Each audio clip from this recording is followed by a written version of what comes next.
दोस्तों रानी चटर्जी जी के फिल्म का एक बहुत बढ़िया सुपर डुपर हिट एक गाना रिलीज हुआ है। तो आज हम इसी गाने के बारे में आप लोगों से बात करने वाले हैं इस वीडियो में। तो वीडियो को लास्ट तक देखते रहें और जो लोग भोजपुरी बुढ़ हंगामा चैनल को अभी तक सब्सक्राइब नहीं किए हैं वो लोग सब्सक्राइब कर लीजिए। चलिए वीडियो को शुरू करते हैं। आज हम जिस फिल्म के गाने के बारे में आप लोगों से बात करें, फाइनली ये गाना रिलीज हो चुका है, वो आगे बात करेंगे किस चैनल से रिलीज हुआ है। पहले गाने के बारे में बात कर लेते हैं। गाने का बोल बहुत ज़बरदस्त है। गाने का बोल मैं आप लोग एक लाइन बता देता हूँ।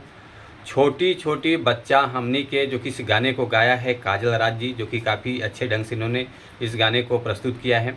और इस फिल्म में काम किया है रानी चटर्जी जी। फिल्म का नाम है अम्मा, जो कि काफ़ी सुपर डुपर हिट फिल्म है। तो आप लोग इस फिल्म को ज़रूर देखिए। और इस गाने को लिखा है अरविंद तिवारी जी, जो कि काफ़ी अच्छा गाना इन्होंने लिखा हुआ है। और उसके बाद इस गाने के म्यूजिक डायरेक्टर हैं साजन मिश्रा जी। तो आप लोग ज़रूर देखिए इस फिल्म को।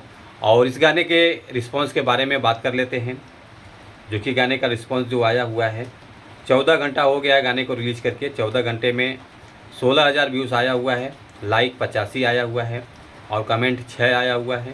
तो ये गाना आप लोगों को देखने को मिलेगा B4U भोजपुरी चैनल पर रिलीज़ हुआ है यूट्यूब के माध्यम से।